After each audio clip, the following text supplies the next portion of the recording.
하나님의 놀라운 은혜로 의롭다 하심을 받고 구원을 받은 그리스도인들입니다. 아멘이십니까? 아멘. 자, 그러한 우리들은 어떻게 살아야 하는가? 바울이 로마서 12장부터 계속해서 말씀하고 있는데요. 먼저는 우리 몸을 하나님이 기뻐하시는 거룩한 산 제물로 드려야 된다고 말씀합니다. 이 세상에 순응하지 아니하고 세상과는 다른 하나님의 뜻을 분별함으로 형제자매들을 사랑해야 한다고 말하고요, 원수까지 사랑하로 선으로 악을 이겨야 한다라고 말하고요, 하나님의 주권 아래에서 국가 권력에 복종해야 하고 사랑의 빚진 자로서 율법의 완성인 이웃사랑을 실천해야 한다라고 말하고요, 그리고 지난주에 보았던 것처럼 주님이 다시 오실 그날까지 낮에와 같이 단정히 행하며 오직 예수 그리스도로 옷 입으라 라고 말씀하고 있습니다. 자, 그렇게 구원받은 우리 그리스도인들이 사랑과 의로운 삶을 추구하면서 살아야 한다라고 하는 당위성과 원리들을 이야기해 왔다면, 오늘 우리가 살펴볼 14장 말씀에서부터는 그 원리를, 그 당위성을 구체적으로 로마 교회에 어떻게 적용하는가라고 하는 점을 말씀하고 있습니다. 당시의 로마 교회의 구체적인 상황들이 무엇이었는지 우리가 오늘 본문 속에서 찾아볼 수 있는데요, 로마서 말씀 처음 여러분들께 전하기 시작하면서도 말씀드렸었는데, 로마 교회 안에는 유대인 그리스도인들과 이방인 그리스도인들 사이에 갈등이 있었다라는 것들을 여러분 말씀드렸었습니다. 교회 안에서 서로 다른 의견을 가진 형제 자매들이 서로 비판하고 업신여기는 그런 일들이 있었던 것을 오늘 본문 속에서도 말씀하고 있는데요, 특별히 어떤 음식을 먹고 안 먹고 하는 그 문제, 그리고 특정한 날을 거룩하게 여겨서 지켜야 되느냐 말아야 되느냐, 이런 문제들에 대해서 서로 다른 의견들을 가진 사람들이 있었던 겁니다. 의견이 다른 것에 대해서 그냥 다르다 하면 될 텐데, 그냥 다르다라고 인정하는 것이 아니라 서로 업신여기고 비판하는 그런 일들이 있었던 거예요. 그래서 교회가 갈라져 있었던 상황이 오늘 본문 속에 나오는 로마 교회의 상황입니다. 자, 이런 상황에서 교회는 어떻게 해야 할까요? 이것을 오늘 본문 속에서 바울이 차근차근 이야기하고 있는데요, 1절 말씀을 보면은 믿음이 연약한 자를 받으라 라고 말씀합니다. 믿음이 연약한 자는 누굴까 생각을 해보면 2절 말씀 보면 나옵니다. 채소만 먹는 사람들. 그런데 성경 어디에도 채소만 먹으라고 말씀하신 부분은 없습니다. 그럼에도 채소만 먹는 사람들이 있었던 것이죠. 다니엘과 그의 친구들도 왕이 주는 진미를 먹지 않고 채소만 먹기로 마음을 먹었던 일이 있었습니다. 그들이 채소만 먹겠다 했던 것은 자신들의 신앙의 양심을 따라서 왕이 주는 특정한 음식과 포도주를 거부하는 일이었습니다. 그와 비슷하게 지금 로마 교회 안에서도 채소만 먹으려고 했던 사람들이 있었던 겁니다. 아마도 말씀드렸던 것처럼 유대인 그리스도인이 아닐까 싶습니다. 왜냐하면 이들은 이미 예수 그리스도를 믿어서 구원을 받은 자들이지만 유대교적 배경을 가지고 어렸을 때부터 계속 살아왔었기 때문에 율법이 정한 음식 규정을 철저히 지키려고 하는 그런 관습을 따르려고 했기 때문인 것이죠. 물론 모든 유대인 그리스도인들이 다 그렇게 살았다라고 말할 수는 없을 것 같습니다만 대부분 그렇지 않았을까라고 추측해 볼 수 있을 것 같습니다. 그에 반하여서 이제 모든 것을 다 먹을 수 있다라고 하는 믿음을 가진 사람들이 있다라고 말씀합니다. 바울은 율법이 정한 음식 규정들을 철저히 지키면서 채소만 먹고자 했던 이 사람들을 오늘 보면 1절에서 뭐라고 부르죠? 믿음이 약한 사람들이라고 부릅니다. 모든 것을 먹을 만한 믿음을 가진 사람들은 15장 1절 말씀 보면은 믿음이 강한 사람들이다라고 말씀하고 있어요. 여러분, 자신의 종교적인 신념을 지키기 위해서 먹고 마시는 문제까지 철저하게 제한하고 지키려고 하는 사람, 이런 사람들을 우리들은 종교적으로 굉장히 믿음이 좋은 사람, 믿음이 강한 사람이다라고 생각하는데, 근데 바울은 오늘 반대로 이야기하고 있습니다. 종교적으로 규정을 지킴으로 의를 이루는 것이 아니라 예수 그리스도를 믿는 믿음으로 말미암아 의롭다함을 얻었기에 먹고 마시는 것에서 자유로워야 하는데, 오히려 자유롭지 못한 규정을 지키고자 하는 사람들을 믿음이 약하다라고 말씀하고 있는 거예요. 그런데 모든 것을 먹을 만한 믿음을 가진 이 믿음이 강한 사람들은 율법의 규정에 매여서 채소만 먹으려고 하는 믿음이 연약한 사람들을 향해서 업신여겼던 그런 모습들이 있었던 겁니다. 반대로 채소만 먹으려는 믿음이 연약한 사람들은 모든 것을 먹어도 된다라고 말하는 그 믿음이 강한 사람들을 비판했던 겁니다. 업신여긴다라고 하는 것은 상대가 마치 아무 의미가 없는 존재인 양, 가치가 없는 존재인 양 대하는 태도를 말하는 겁니다. 그러니까 믿음이 연약한 사람들이 예수 그리스도 안에서 얻은 자유의 의미도 모르면서 채소만 먹으려 한다고, 뭘 알지도 못하면서 율법의 규정만 지키려고 한다고 그렇게 경건을 이루려고 한다라고 업신여기는 그런 부분들이 있었던 겁니다. 비판한다라고 하는 것은 다른 사람의 삶과 행동에 대해서 안 좋게 판단하고 정죄하는 것을 말하는데요, 채소만 먹는 자신들처럼 경건하게 살려고 노력하지는 않으면서 너희들 원하는 대로 편하게 신앙생활하려고 하는 그런 사람들이다라고 그들을 판단하고 정죄하는 모습이 있었던 겁니다. 먹고 마시는 문제만이 아니라 5절 말씀을 보면은 어떤 사람은 이날을 전날보다 낮게 여기고 어떤 사람은 모든 날을 같게 여기는 사람들이 있었다라고도 말씀하죠. 유대교적 배경을 가진 신자들은 그리스도인이라 할지라도 유대인이 지키는 안식일이나 절기들을 거룩히 지키고자 하는 그런 관습이 있었던 겁니다. 예수 그리스도 안에서 자유했다라고 믿는 사람들은 그런 거 상관없이 모든 날이 다 거룩한 날이다라고, 똑같은 날이다라고 생각을 했던 것이죠. 그러니 특별히 안식일을 지키거나 절기를 지킬 필요가 없다라고 했던 겁니다. 자, 이렇게 특정한 날에 대한 서로 다른 의견들 때문에 또 어떻게 합니까? 서로가 서로를 업신여기고 비판하는 일들이 있었던 거예요. 여기서 우리가 짚고 넘어가야 할 중요한 것 중에 하나는 로마 교회 내에서 지금 비판하고 업신여기면서 갈라진 이런 이슈들이요, 즉 먹는 것과 어떤 특정한 날을 지키는 이 문제는 복음의 본질적인 문제가 아니다라는 사실입니다. 그래서 1절 말씀 보면은 바울이 어떤 단어를 쓰냐면 의견이라는 단어를 씁니다. 의견이라는 이 단어의 뜻은 우리가 이성으로 판단해서 결론을 내리는 그거를 말하는 거예요.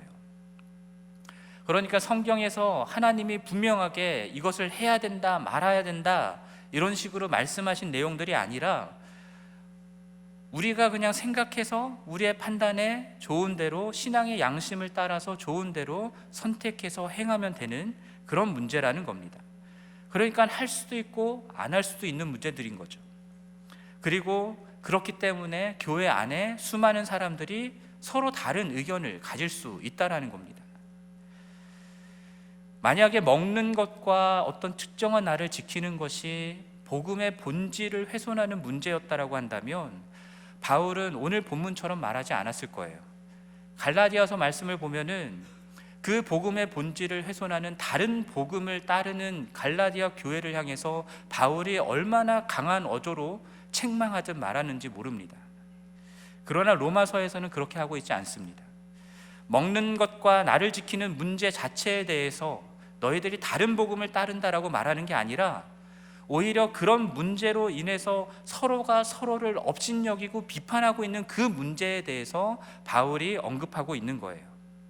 그리고 그 과정들 속에서 형제가 자매가 실족하고 죄를 짓게 되는 일들이 일어나니까 바울이 지금 이 문제를 들고 나오는 것입니다. 우리가 알다시피 복음의 본질적인 문제 때문에 교회가 갈라지는 일은 별로 없습니다. 대부분은 본질이 아닌 이래도 되고 저래도 되는 문제들, 서로 다른 생각과 판단으로 의견을 가질 수밖에 없는 문제들 때문에 싸우다가 갈라지는 거예요. 제가 들었던 가장 황당한 예는 전에도 말씀드린 적이 있지만 피아노를 오른쪽에 놔야 되느냐 왼쪽에 놔야 되느냐 이 문제로 싸워서 교회가 갈라졌다라는 이야기였습니다. 어디다 두면 무슨 상관이 있겠습니까? 그런데 서로 다른 의견을 가진 사람들끼리 내가 맞다, 내가 옳다 서로 싸우다가 업신여기고 비판하다가 교회가 갈라지는 것이죠. 그러니까 우리도요, 우리가 서로 다른 의견을 가지고 있는 이 문제가 정말로 복음의 핵심을 다루는 본질적인 문제인가, 아니면 그냥 우리가 판단하고 신앙의 양심을 따라 판단하고 생각해서 결정하는 문제인가, 이것을 잘 분별해야 하는 것이죠. 만약에 후자라고 한다면 해도 되고 안 해도 되고 하는 문제들 때문에 우리가 서로 업신여기거나 비판하거나 할 이유가 없는 것입니다.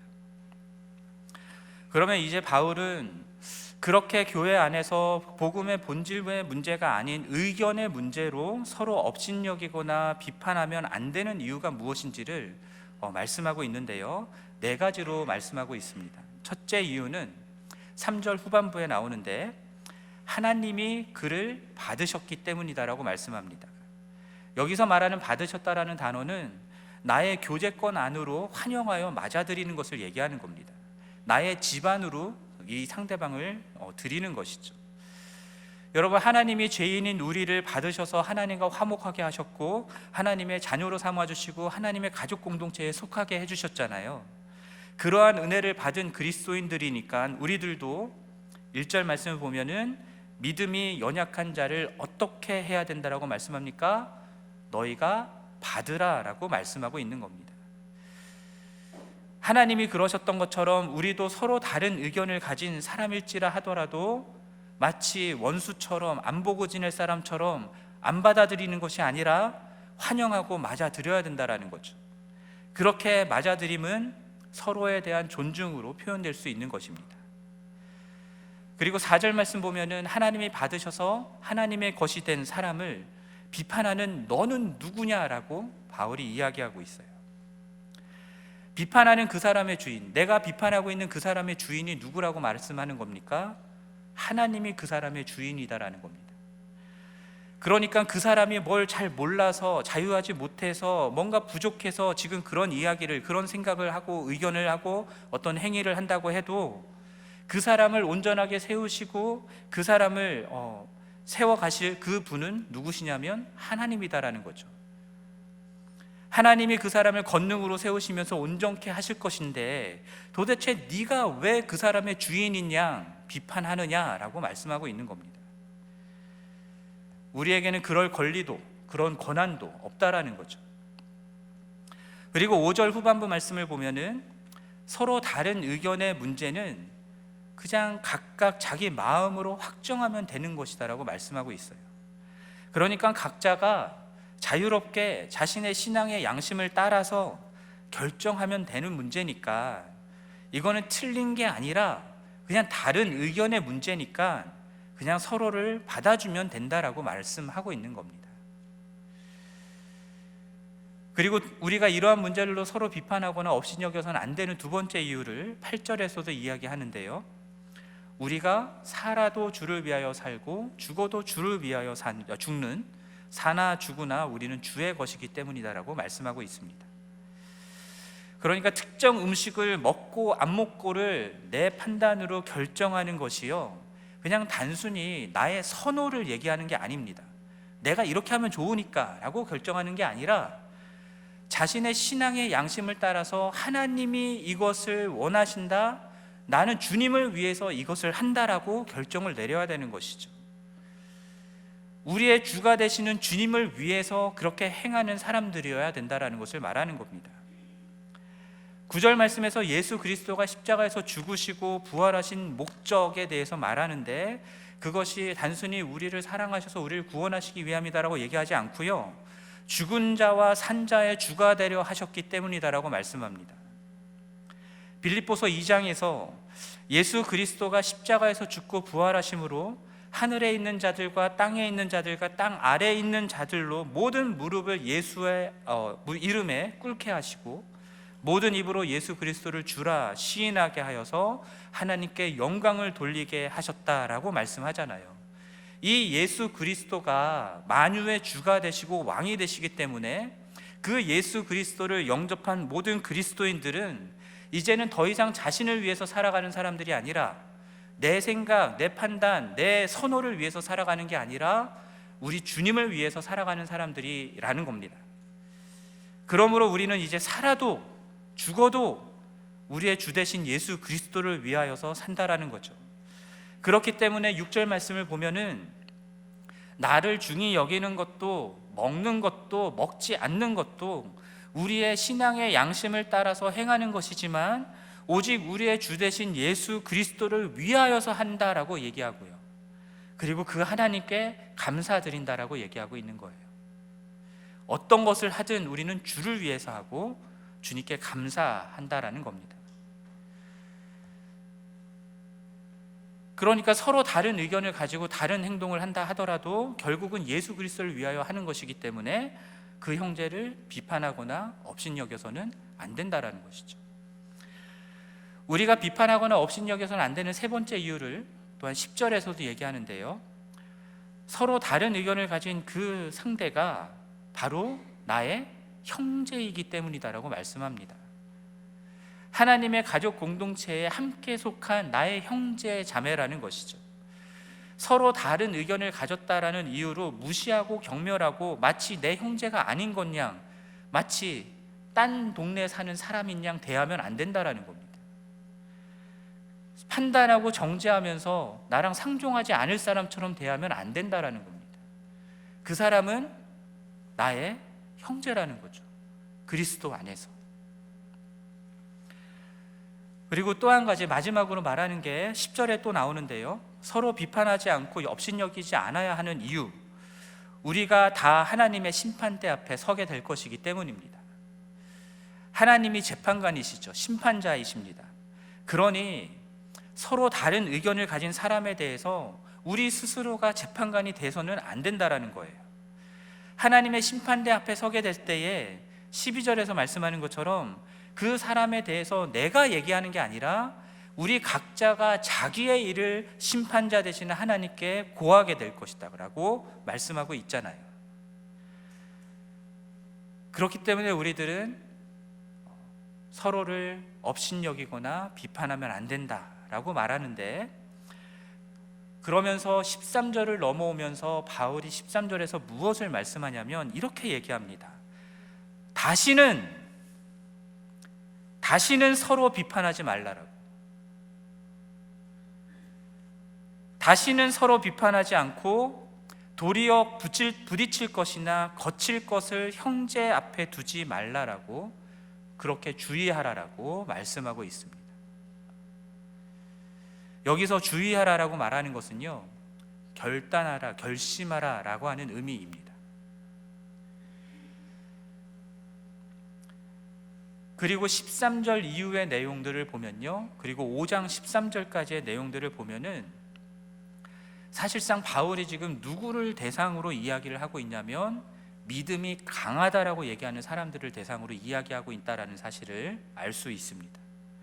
그러니까 모든 것을 다 먹을 수 있고 모든 나를 다 갖게 여기고 하는 그 믿음이 강한 사람들에게 믿음이 약한 형제들 앞에 장애물 또는 걸림돌을 두지 않기로 결심하라, 결단하라 라고 얘기하고 있는 거예요.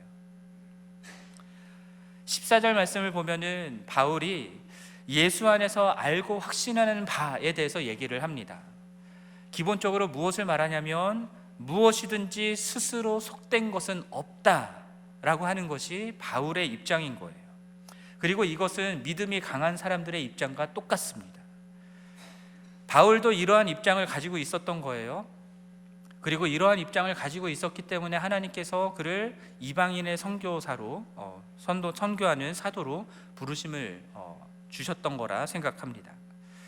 여러분, 사도행전 10장 말씀을 보면은 유대인 사도인 베드로가 하나님께로부터 환상을 받는 내용이 나오죠. 하늘에서 큰 보자기 같은 큰 그릇이 내려옵니다. 그 안에 각종 네 발 가진 짐승과 기는 것과 공중에 나는 것들이 있었습니다. 그때 베드로에게 이렇게 말씀하시죠. 일어나 잡아 먹으라. 그러자 베드로가 말합니다. 주여, 그럴 수 없습니다. 속되고 깨끗하지 아니한 것을 내가 결코 먹을 수 없습니다 라고 베드로가 대답을 해요. 하나님이 말씀하셨는데, 하나님이 환상을 보여주면서 말씀하셨음에도 불구하고 베드로는 나는 그럴 수 없습니다 라고 얘기를 한 거예요. 그만큼 유대인으로서 어렸을 때부터 지켜왔던 간습의 힘이 얼마나 큰지를 우리에게 보여주는 것입니다. 그런데 하나님이 말씀하시죠. 그러한 베드로에게 분명히 말씀하십니다. 하나님께서 깨끗하게 하신 것을 네가 속되다 하지 말라라고 말씀하십니다. 여러분, 이러한 베드로의 이야기, 이 이야기를 바울이 몰랐을 리가 없습니다. 또한 바울은요, 예수님 또한 마가복음 7장 13절에서 모든 음식물은 깨끗하다 말씀하신 그 내용을 분명히 알고 있었을 겁니다. 이러한 주님의 뜻을 분명하게 알고 있는 바울은요, 디모데전서 4장 4절 말씀에서 하나님께서 지으신 모든 것이 선함으로 감사함으로 받으면 버릴 것이 없다라는 말씀을 하고 있어요. 그러니 여러분, 우리가 잘 알다시피 바울은 유대인이잖아요. 히브리인 중에 히브리인이라고 얘기하고, 바울은 바리새인이었습니다. 가말레일이라고 하는 최고의 선생님으로부터 배웠던 사람이에요. 율법을 배웠던 사람입니다. 그러한 바울인데 예수 그리스도 안에서 이 바울이 율법의 규정에 매이지 않는 사람이 된 거예요. 모든 음식을 먹을 수 있는 사람, 모든 날을 똑같게 여기는 사람이 된 것입니다. 그렇기 때문에 믿음이 강한 사람과 같은 입장을 지금 얘기하고 있는 거예요. 근데 그럼에도 불구하고 바울이 뭐라고 얘기를 하냐면, 믿음이 연약한 사람들이 있다라는 겁니다.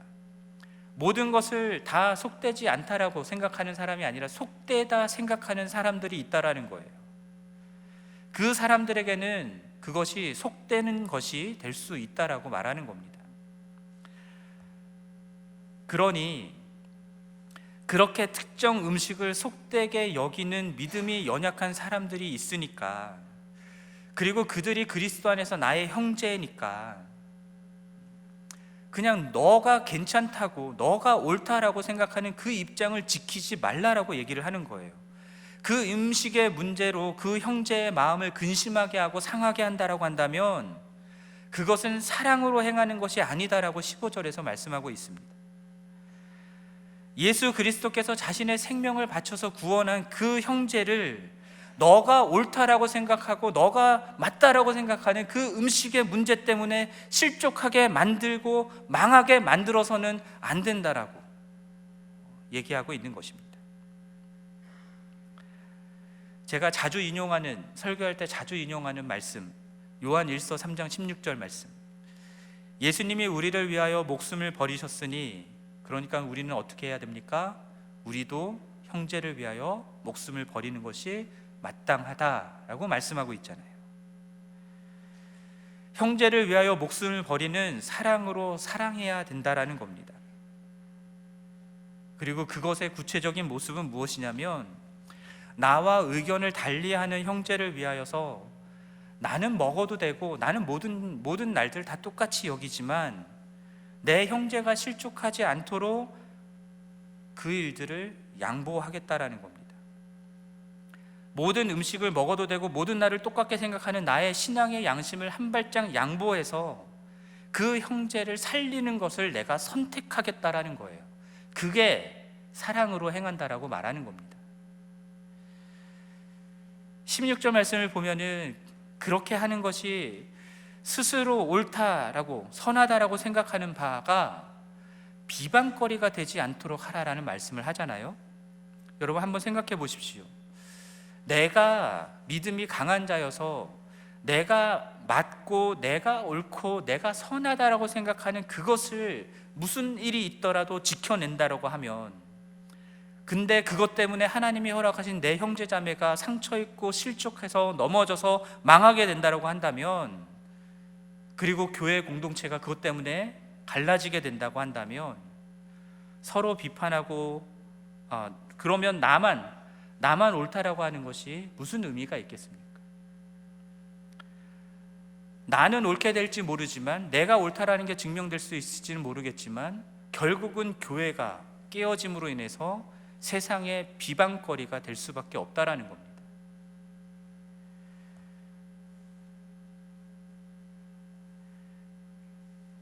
제가 로마서 말씀하면서 제가 예전에 어떤 신앙생활을 했는지 자주 말씀드렸었잖아요. 제가 바리새 강으로 살았었기 때문에 제가 평신도로 있을 때, 특히 대학생 같이 혈기가 있을 때에는 목회자들을 참 많이 들이받았었습니다. 제가 아무리 봐도 목회자들이 하는 게 이거 맞지 않는 거예요. 그래서 많이 들이받았었거든요. 근데 그렇게 들이받는 저를 보면서 어떤 한 후배가, 기도 많이 하던 후배가 저한테 해줬던 말이 있었습니다. 그 일을 옳게 만들어 가는 것보다 그리스도 안에서 연합하는 것이 훨씬 더 중요합니다라는 말을 해줬던 기억이 있어요. 그 말 앞에 깨갱했습니다. 한 번도 생각해보지 못한 일이었어요. 항상 내가 옳다라는 걸 증명하기 위해서 들이받을 줄만 알았지, 그것을 양보하고 연합을 지켜나가는 것을 생각하지 못했던 겁니다.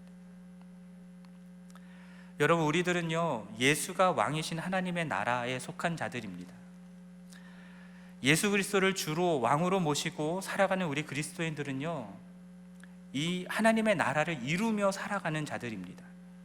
그렇기 때문에 여러분, 17절에서 말씀하는 것처럼 우리들의 삶에서, 우리들의 교회 안에서 무엇을 먹고 안 먹고, 무엇을 마시고 안 마시고, 어느 날을 지키고 안 지키고, 이런 문제 때문에 갈라지거나 하면 안 된다라는 거예요. 그런 문제에 초점을 맞추는 게 아니라 우리가 정말로 초점을 맞춰야 되는 건 하나님의 나라를 이루는 것입니다. 그 하나님의 나라가 무엇이라고 말씀합니까? 오직 성령 안에서 의와 평강과 희락이다라고 말씀하고 있잖아요. 이것은요, 하나님 나라에 속한 우리 안에 이미 하나님이 우리를 의롭다 여겨주신 칭의가 이루어졌고, 하나님과 화목한 관계가 되어서 평강을 누리고 있고, 영광의 소망의 안에서 기쁨을 누리는 자들이 되었다라는 의미이기도 하고요. 그래서 이미 하나님 나라를 이룬, 하나님 나라에 속한 자들이 되었다라는 뜻이기도 하고요.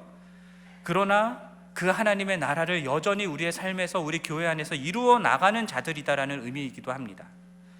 그렇기 때문에 교회 안에 있는 형제 자매들과의 관계 속에서 의와 평강과 희락을 이루는 방향으로 우리가 순종하며 나가는 것들이 필요하다라는 겁니다. 그리고 그렇게 할 때에 그리스도를 섬기는 우리들은 하나님을 기쁘시게 할 뿐만 아니라 누구에게도 칭찬을 받게 됩니까? 사람들에게도 칭찬을 받게 된다라는 거예요.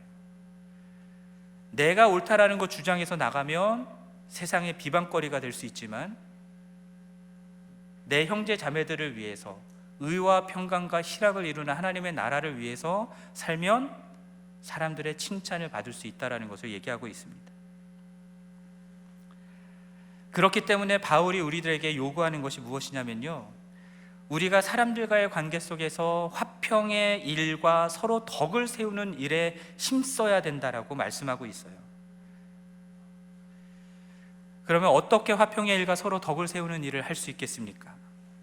20절 말씀 보면은 음식과 같은 문제로 하나님의 사업을 무너뜨리지 않게 해야 된다라고 말합니다. 여기서 말하는 하나님의 사업은 나와 의견을 달리하는 형제 자매들일 수 있고요, 교회 공동체를 의미하는 것일 수도 있습니다. 그리고 21절 말씀 보면은 차라리 고기도 먹지 말고 포도주도 마시지 말고 무엇이든지 형제로 거리끼게 하는 일을 하지 말라라고 말씀하고 있는 거예요. 그것은 악한 것이다 라고 말씀합니다. 죄송합니다. 그것은 아름다운 일이다 라고 말씀하고 있습니다.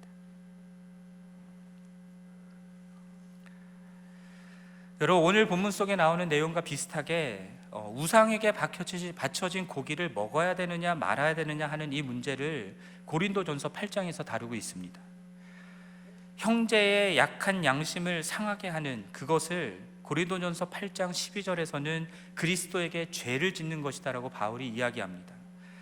그리스도에게 죄를 짓는 것이기 때문에 바울은 어떻게 하기를 선언하냐면요, 13절, 고린도전서 8장 13절 말씀, 만일 음식이 내 형제를 실족하게 한다면 나는 영원히 고기를 먹지 아니하여 내 형제를 실족하지 않게 하리라. 영원히 고기를 먹지 않는데요. 무엇 때문에?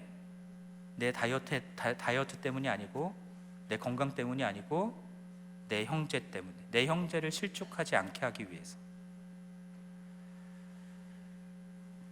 그렇게 그리스도에게 범죄하지 않고 내가 그 형제를 사랑하는 그것을 내가 선택하겠다라고 바울은 선언한 것입니다. 그래서 여러분, 바울 서신들을 보면요, 교회 안에 있는 여러 문제들에 대해서 해답을 주잖아요. 이렇게 해야 된다, 저렇게 해야 된다 라는 말들을 하는데, 그런 내용들의 주된 내용들이 뭐냐면, 핵심은 뭐냐면 사랑하라는 겁니다. 그리고 사랑하라고 하는 것의 구체적인 표현이 무엇이냐면, 내가 마땅히 누릴 수 있는 권리를 누리지 않고 내 형제를 위해서 그 권리를 스스로 포기하라라는 겁니다. 그리고 고린도전서에서는 내가 그 권리를 영원히, 고기를 먹을 권리를 영원히 포기하겠다라고 선언한 것이지.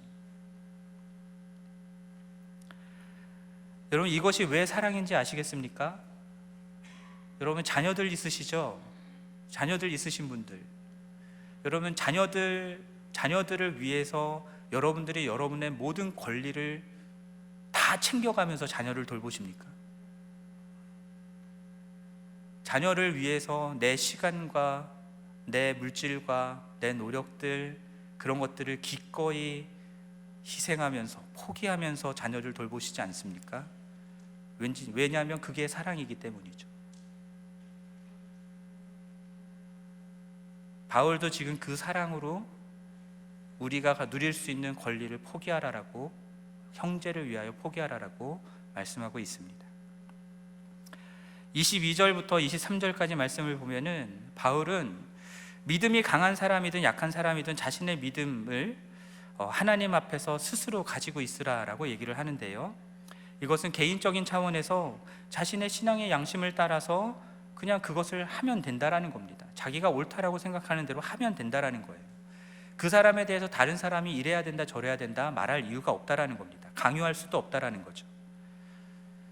만약에 그렇지 않고 다른 사람이 강요하고 말하는 것 때문에 내가 믿는 바대로 행동하지 않는다면, 달리 표현하면 믿음이 연약한 자들인데 마치 믿음이 강한 자들의 요구를 따라서 마치 모든 것을 먹을 수 있는 것처럼 행동을 한다면, 그러면 그 사람의 마음이 어떻겠습니까? 불편하겠죠. 이러면 되나 하는 생각을 가지면서 의심하듯 그 행동을 하겠죠. 그렇게 되면은 결국은 믿음을 따라 행하지 않기 때문에 죄가 될 수 있다라는 얘기를 하고 있습니다. 그래서 오늘 본문 말씀에 나오는 것들을 결론적으로 말하면요, 이것입니다. 개인의 차원이 아니라 교회의 공적인 차원에서 서로 의견이 다른 문제들에 대해서 어떻게든 우리가 결정을 내리는 것이 필요한데, 그때에 우리가 기억해야 될 원칙이 무엇이냐? 믿음이 연약한 사람들은 자신과 다른 입장을 가진 사람들을 판단하거나 정죄하지 않고 그들이 그들의 신앙의 양심을 따라 행할 수 있도록 해줘야 된다는 것이고요, 반대로 믿음이 강한 사람들은 믿음이 없는 사람들을 업신여기지 않고 오히려 그들을 위하여서 내가 옳다라고 생각하는 입장을 기꺼이 포기하는 일을 선택해야 된다는 겁니다. 그렇게 믿음이 약한 사람들을 실족하지 않게 해야 된다는 거죠. 바울이 오늘 본문 속에서 우리에게 무엇을 말씀하고 있는지 여러분 아시겠습니까? 오늘 말씀을 묵상하면서 제가 경험적으로 생각해 볼 때에, 교회 내에서 서로 다른 의견들이 대립되고 갈등하게 되는 경우에 내가 믿음이 약하다라고 말하는 사람들은 거의 없는 것 같아요. 다 자기가 믿음이 강합니다. 다 자기가 옳습니다. 그래서 대부분이 나랑 다른 의견을 가지고 다르게 행동하는 사람들, 다른 선택을 하는 사람들에 대해서 뭘 몰라서 저런다고,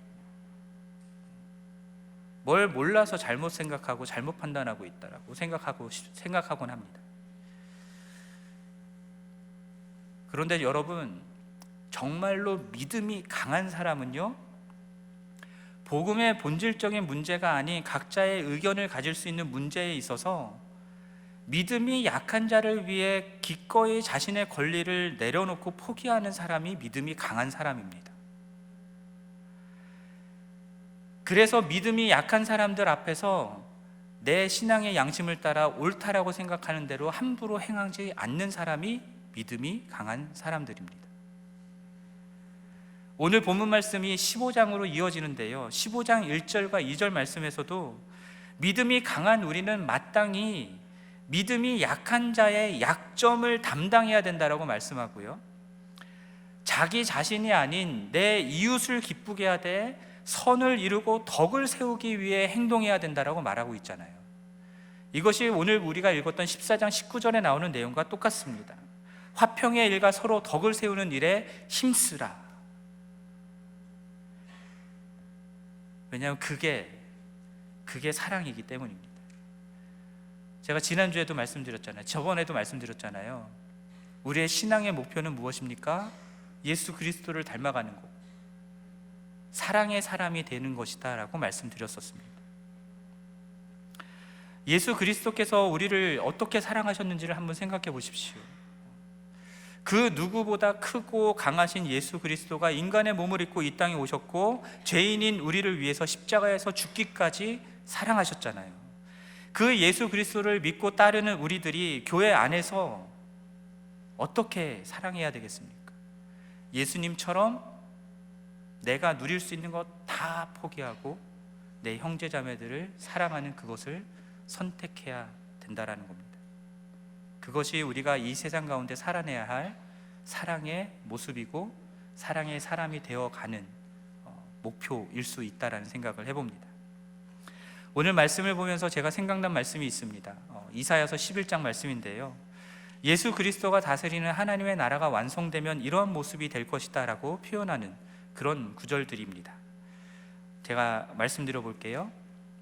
이리가 어린 양과 함께 살고 표범이 어린 염소와 함께 누우며 송아지와 어린 사자와 살찐 짐승이 함께 있어 어린 아이에게 끌리며 암소와 곰이 함께 먹으며 젖먹는 아이가 독사의 구멍에서 장난하며 젖된 어린 아이가 독사의 굴에 손을 넣을 것이다. 그럼에도 불구하고 그 하나님의 나라에서는 모든 곳에서 해됨도 없고 상함도 없을 것이다. 여러분, 이게 말이 됩니까? 이리가, 곰이, 사자가 초식동물들과 같이 있는데 안 잡아먹는다고요? 강자가 약한 자를 잡아먹는 약육강식의 원리가 이 세상의 원리잖아요. 그러나 예수 그리스도가 다스리는 하나님 나라에 속한 그리스도인들은요, 약육강식의 세상에서 예수를 믿고 따라가는 우리 그리스도인들은요, 강한 자가 약한 자를 잡아먹는 삶을 스스로 포기하는, 그래서 그렇게 하나님의 나라를 이루어가는 자들인 것입니다. 여전히 우리 안에 지성이 있기 때문에